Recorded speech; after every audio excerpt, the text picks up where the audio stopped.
Rajamouli cinema అంటే మామూలుగా ఉండదు. స్టార్లకు కుదవ కూడా ఉండదు. ఆయన ప్రతి సినిమాలో ఊహించని ట్విస్ట్లతో పాటు నటులు కూడా ఉంటారు. ప్రతిసారి కొత్త పెద్ద నటులను ఎన్నుకుంటూ దూసుకుపోతున్నారు దర్శకధీరుడు. తాజాగా ఆయన సూపర్ స్టార్ మహేష్ బాబుతో ఓ సినిమాను తెరకెక్కిస్తున్నారు. ఇది ప్రస్తుతం షూటింగ్ జరుపుకుంటోంది. ఇందులో ఇప్పటికే బాలీవుడ్ స్టార్ ప్రియాంక చోప్రా, మలయాళ స్టార్ పృథ్వీరాజ్లు నటిస్తున్నారని అందరికీ తెలిసిందే. అయితే ఈ సినిమాలో ఇంకెవరున్నారు, కథ ఏంటి అనే విషయాలు మాత్రం ఇప్పటి వరకు ఎక్కడా బయటకు రాలేదు. అమెజాన్ అడవుల్లో జేమ్స్ బాండ్ తరహా సినిమా అని మాత్రమే తెలుస్తోంది. అయితే ఇప్పుడు ఈ మూవీకి సంబంధించి మరో క్రేజీ న్యూస్ బయటకు వచ్చింది.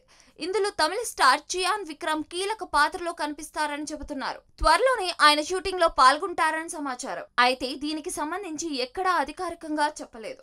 కనీసం ఇంతకు ముందు ప్రియాంక, పృథ్వీలు సోషల్ మీడియాలో పోస్ట్ చేసినట్లు కూడా విక్రమ్ కానీ, మూవీ యూనిట్ కానీ ఏ పోస్టు పెట్టలేదు.